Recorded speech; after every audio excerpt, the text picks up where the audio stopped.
Para ulama menyatakan bahwa sumber kekeliruan atau sebab utama sebagian orang menolak dan mentakwil sifat-sifat Allah adalah yang pertama tadi, at-takyif, memperbagaimanakan. Dia baca ayat Allah, Ar-Rahmanu 'alal 'arsy istawa bal yadahu mabsuutatan yunfiqu kaifa yasha. Bahkan kedua tangannya terbentang menginfakkan, memberikan sesuai dengan kehendaknya. Dia perbagaimanakan. Maka kata para ulama, manusia ini ketika memperbagaimanakan, maka yang terbesit di dalam benaknya, di dalam hatinya adalah dengan sesuatu yang telah dia lihat. Ya kan? Dia akan menganggap itu sama dengan sesuatu yang pernah dia lihat atau yang pernah dia dengar. Dan semuanya makhluk. Akhirnya dia, oh nggak mungkin. Kalau demikian saya tolak, nggak mungkin, karena penyebutannya ada dalam Al-Quran dan hadis. Berarti saya takwil. Maksud dengan dua tangan adalah kekuatan, adalah nikmat. Maksud dengan istawa adalah istaula. Maka jawabannya, kata para ulama, lebih pintar dia daripada Allah dan Rasulnya. Lebih pintar dia daripada para sahabat Nabi, para tabi'in yang membiarkan ayat tersebut sebagaimana zahirnya yang bermakna di dalam bahasa Arab. Karena Allah menurunkan Al-Quran dengan bahasa Arab yang jelas. Kalimat yada dalam bahasa Arab jelas. Kalimat istawa dalam bahasa Arab jelas, meninggi, mengatas, menempat. Bagaimana ya? Ini yang tidak boleh kita tanyakan. Yang jelas sesuai dengan keagungannya Allah sebagai Al-Khaliq. Allah Maha Kaya. Allah tidak butuh kepada makhluk. Allah tetap akbar. Tidak sanggup saya pikirkan. Memang gak disuruh pikirkan, disuruh imani nama-nama Allah dan sifatnya, bukan disuruh pikirkan. Kapan kita pikirkan, pasti kita akan mentakwil. Kewajiban kita dalam nama-nama dan sifat-sifat Allah adalah mengimaninya sebagaimana yang terdatang dalam Al-Quran dan hadis dalam bahasa Arab. Karena Al-Quran turun dengan bahasa Arab yang dipahami oleh para sahabat Nabi tanpa memperbagaimanakannya, tidak menyerupakannya dengan sifat makhluk, tidak boleh ditakwil dan tidak boleh ditolak. Jelas ya? Aman. Dan orang yang menyatakan saya tidak mampu menyatakan istiwanya Allah karena menyerupai sifat makhluk, maka kalau demikian Anda tidak boleh menyatakan Allah Sami', Allah Basir, Allah melihat, Allah mendengar, Allah wujud ada. Karena tiga sifat ini juga ada pada manusia. Manusia punya sifat wujud, manusia punya sifat melihat, manusia juga punya sifat mendengar, mengetahui. Oh enggak, mendengarnya Allah beda dengan mendengar makhluk. Demikian juga istiwanya Allah sesuai dengan keagungannya sebagai Al-Khaliq, yang tersucikan dari segala kekurangan, yang tidak dapat diperbagaimanakan, tidak menyerupai sifat makhluk. Selesai. Ya.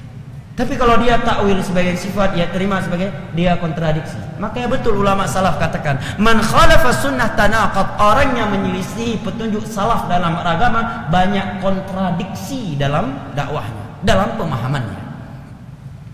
Dan istawa, saya ingatkan di sini, tidak boleh diartikan dengan semanyam. Mengartikan istawa dengan semanyam ini kekeliruan yang sangat fatal. Karena bersemanyam dalam kamus bahasa besar Indonesia artinya apa? Sinonim apa? Duduk, ya kan? Kalimat istawa yang diterangkan oleh para ulama, disebutkan oleh Al-Imam Ibnu Qayyim dalam kitabnya An-Nuniyah, tidak ada satupun dari makna duduk di dalamnya. Tapi makna yang ala, wartafa'a, wa qasada, wastaqar. Empat ini makna yang datang dari ulama salaf. Meninggi, mengatas, ya, bertempat dan menuju. Bagaimana ya? Sesuai dengan keagungannya Allah. Allah tetap akbar, Allah khaliq, Allah maha kaya, Allah tidak diliputi oleh arah. Allah akbar, Allah ghani. Tidak sanggup saya pikirkan. Memang jangan dipikirkan. Yang diperintahkan oleh Allah dan Rasulnya adalah mengimani, bukan memikirkan. Ini dalam bab akidah. Jelas ya? Makanya telah saya bacakan pada pertemuan yang lalu bagaimana Imam Malik marah ketika ada orang yang bertanya tentang istiwa bagaimananya, ya kan? Beliau menjawab, al-istiwa ma'lum, kalimat istawa dalam bahasa Arab ma'lum, wal imanu bihi wajib, mengimaninya sebuah kewajiban karena datang dalam sekian ayat dari Al-Quran, datang dari hadis-hadis Nabi, datang dari para sahabat Nabi.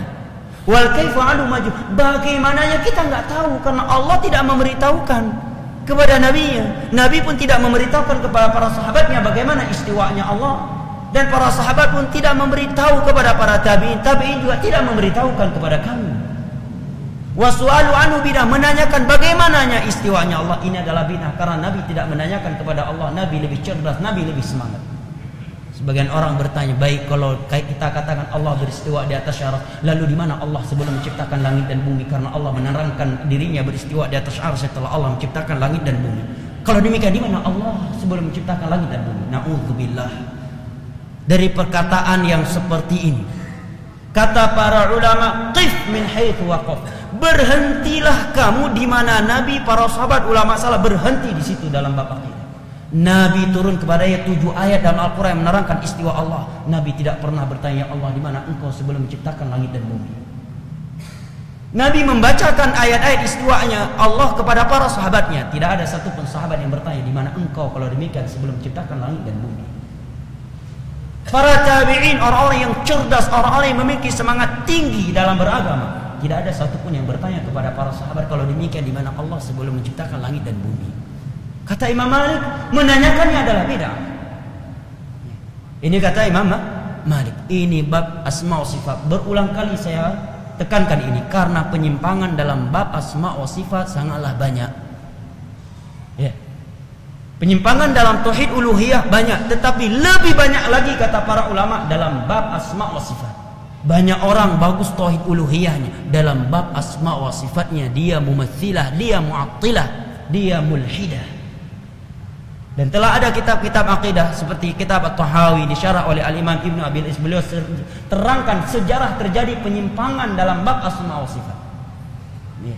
Yang pada dasarnya adalah menggunakan akal. Yang kedua, karena banyaknya kitab-kitab filsafat Yunani yang diterjemahkan ke dalam bahasa Arab di zaman khalifah yang jahat Ma'mun, yang memenjarakan Imam Ahmad dan mencambuk Imam Ahmad sampai tulang punggung beliau patah, dan membunuh sekian ulama, dan memerintahkan tokoh ahlul bidah di masa itu yang bernama Ibnu Abi Du'ad menerjemahkan kitab-kitab Yunani yang membahas filsafat ke dalam bahasa Arab.